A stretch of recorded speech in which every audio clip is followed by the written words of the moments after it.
Miduaw sa Bohol ang giilang football legend nga si Elmer Lacnet Bidia. Dito sa lungsod sa Panglao, mipihigayon siya og libreng pagtudlo og football sa mokapin o sa kagatus ka kabataan. Gawas nga nalingaw kaayo ang kabataan sa libreng lessons, giatagan pagayod og libreng sapatos ug jersey.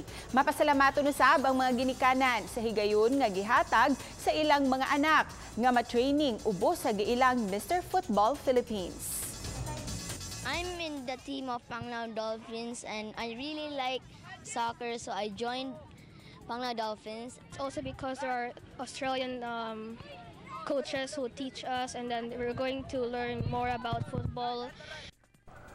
Sa kapalaran sa Philippine Azkals nga makigsangka karong Biyernes sa China ug sa Enero 16 batok sa Kyrgyzstan, adunay panahon si Bidia. I know we are well behind from the competition, but you know, the ball is round, as I said, and the ASCAL, the Philippine national team, has a strong team this year.